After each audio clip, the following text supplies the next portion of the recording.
मैं Rajni Kaur, news affair 24 में आपका स्वागत है। मंजिल उन्हीं को मिलती है जिनके सपनों में जान होती है। पंख से कुछ नहीं होता, हौसलों में उड़ान होती है। हमारे साथ आज ऐसा ही नाम है। आप भी सुनकर एक बार कहेंगे कि वाओ, मात्र 15 वर्ष की उम्र और कर दिया राजस्थान का नाम रोशन। जिसने किया इंडिया लेवल के ब्यूटी पेजेंट में पार्टिसिपेट और 27 प्रतिभागियों में अपना योगदान दिया और एज ए फाइनलिस्ट बनकर राजस्थान का नाम रोशन किया। मेरे साथ मौजूद हैं हियाशी पालीवाल, जो उदयपुर से हैं। हियाशी, आपका न्यूज़ अफेयर 24 में स्वागत है। आपका बहुत बहुत धन्यवाद। हियाशी, मेरा आपसे पहला सवाल है, मात्र 15 वर्ष और एक नेशनल लेवल के कंपटीशन में भाग लिया, कहाँ से आपको ये प्रेरणा मिली?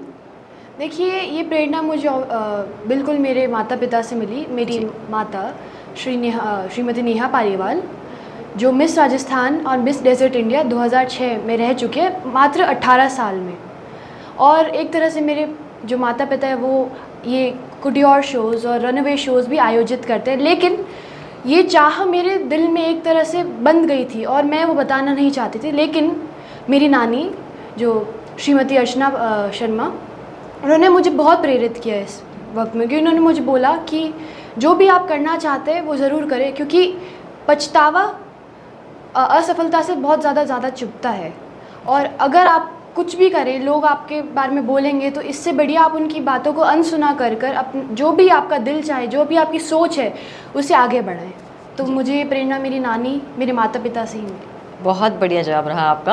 आप मुझे ये बताएं कि ये जो कार्यक्रम था, इसमें कितने प्रतिभागी थे? आप टॉप 5 में आई हैं, तो आपने किन चुनौतियों का सामना किया?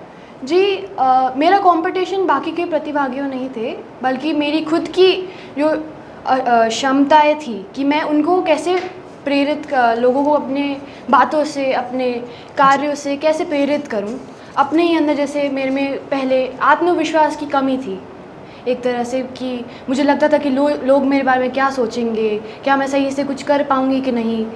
तो वो चीज़ मेरे दिमाग में बैठ चुकी थी और वो डर धीरे धीरे बढ़ रहा था जी। लेकिन मैंने इस चीज़ को एक कंपटीशन से ना लेकर एक मंजिल की तरह सोचा कि कभी कभी आपका सफ़र आपकी मंजिल से ज़्यादा खूबसूरत रहा है, और वो बिल्कुल मेरे लिए एक सच बात है।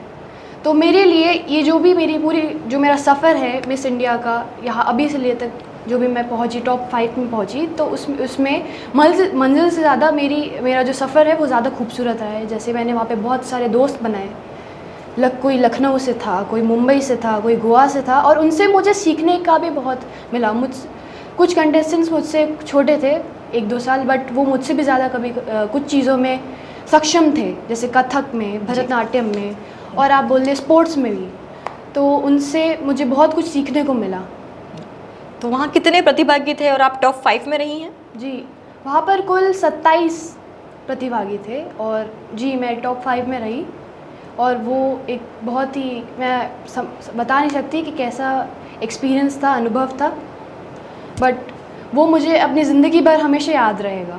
जी, तो आपने कौन कौन से पड़ाव इसमें पार किए? सिर्फ मॉडलिंग ही था या कुछ और एजुकेशनल ट्रिप्स भी थे उसमें? नहीं, एक्चुअली उसमें हुनर का एक बहुत बड़ा मात्र और फॉर्म था कि अलग अलग जैसे डिबेट प्रतियोगिताएं, क्विज़ेस, टेस्ट, स्पोर्ट्स, और आपके माइंड पावर के साथ में आपकी फ़िज़िकल स्ट्रेंथ कितनी है उसे भी दिखाना था। तो हर एक चीज़ जो ये 6 दिन में ये पूरा कंपटीशन चला, ये पूरी प्रतियोगिता चली, और उनके बेसिस पे हमें मार्क किया गया।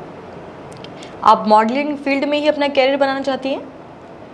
जी नहीं, मॉडलिंग मेरा एक शौक़ ज़रूर रहा है, लेकिन मेरा जो करियर के हिसाब से मेरा होगा, जो मेरा सपना है, वो केमिकल इंजीनियरिंग और बायोटेक्नोलॉजी में रहा है, और मैं उसको ही आगे बढ़ाना चाहती हूँ। जैसे मेरे परिवार का बिज़नेस अगरबत्तियाँ और केमिकल्स और इनसे रिलेटेड है, तो मैं उनका नाम रोशन करना चाहती हूँ इसी मात्र पर। ओके, तो मॉडलिंग सिर्फ आप एक पार्ट टाइम या सिर्फ अपने आप को इन्हेंस करने के लिए आप करना चाहती हैं?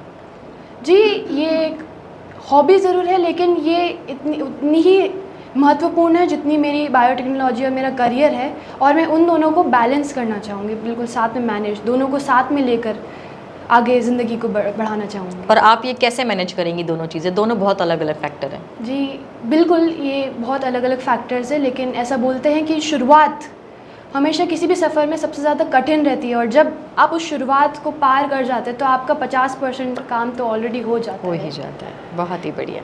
आपके मम्मी पापा भी फैशन इंडस्ट्री में काफ़ी सक्रिय रहे हैं, तो क्या आपको उनका सपोर्ट मिलता है?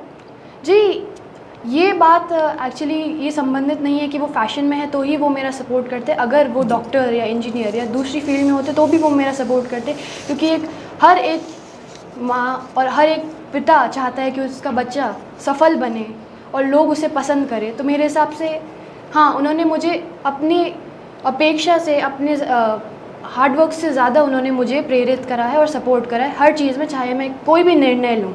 जी, तो आपको ज़्यादा सपोर्ट कौन करता है, मम्मी या पापा? ये प्रश्न मुझे थोड़ा दुविधा में डाल देगा, लेकिन मेरे, अगर मैं इमोशनली बताऊं, भावात्मक रूप से बताऊं, तो मेरी माँ हमेशा मेरे साथ रही है। उन्होंने मुझे ऐसे फिज़िकल अफर्मेशंस और ऐसे प्यार करना, सहलाना और ये सब उन्होंने मुझसे ज़्यादा किया। लेकिन मेरे पिता भी कम नहीं रहे, उन्होंने अपने शब्दों से मुझे हमेशा प्रेरित करा है और सोचा है कि आपको हमेशा आत्मनिर्भर बनना चाहिए। हमेशा आपके पास कभी एक समय आएगा जब आपके पास कोई होगा नहीं आपके साथ में, और आप किसी कठिन स्थान पर होंगे और आप कुछ भी सोच नहीं पा रहे होंगे, लेकिन उस टाइम पे आपके साथ सिर्फ एक इंसान होगा, वो आप खुद होंगे। तो उस एक दलदल के मात्रा से हम अगर देखें तो उससे निकालने में आप सिर्फ आपकी रिस्पॉन्सिबिलिटी है, तो आप वही होंगे। जी, आप बहुत स्ट्रॉन्ग फैमिली बिजनेस से मतलब आती हैं, जहां आप उद्योगपति फैमिली से आती हैं। आप कभी फैमिली बिजनेस ज्वाइन करना चाहेंगी? जी, इस बारे में मैंने सोचा नहीं है कभी, लेकिन अगर मैं उस चीज़ के लिए रिस्पॉन्सिबल हूँ और मेरे को अपने हिसाब से लगता है कि हाँ मैं ये कर सकती हूँ, तो मैं ज़रूर करूँगी। और जब मैं करूँगी तो अपनी पूरी स्ट्रेंथ और ताकत के साथ में, मेहनत, परिश्रम, दृढ़ निश्चय के साथ में मैं उस चीज़ को आगे बढ़ाना चाहूँगी।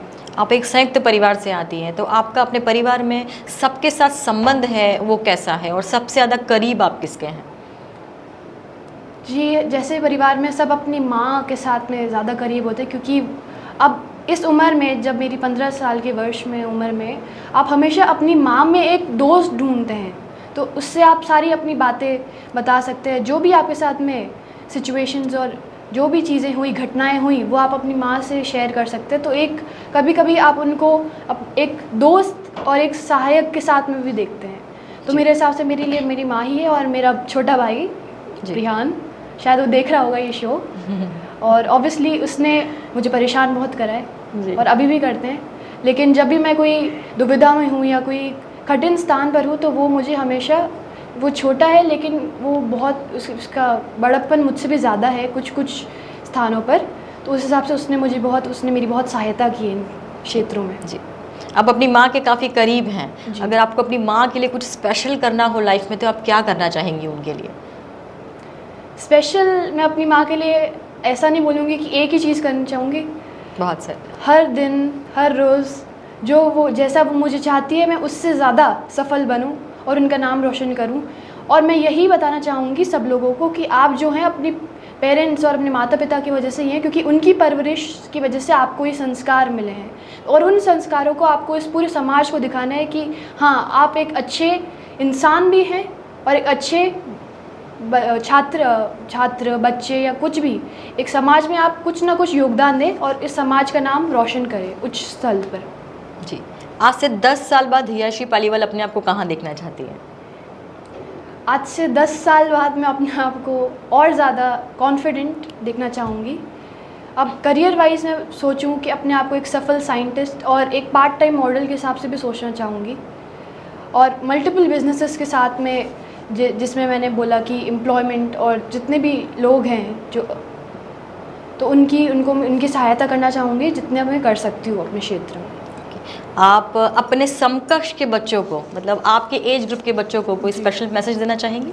जी बिल्कुल, मेरा एक ही मैसेज है कि आप दूसरों की तरह बनने की कोशिश ना करें, क्योंकि इससे आप दो चीज़ें खो देंगे। एक तो आप गलतियाँ करने की जो आपकी स्वतंत्रता है उसे आप छोड़ देंगे, क्योंकि आप अपने आप को एक दूसरे इंसान की तरह देखते हैं, और वो दूसरा इंसान जो है उसकी अलग अलग स्ट्रेंथ्स होती है, उसकी अलग अलग वीकनेसेस होती है, वो कहीं पे ताकतवर होता है, कहीं पे नहीं होता है, और आप अगर उसकी तरह बिल्कुल बन जाएंगे तो आप नहीं रहेंगे।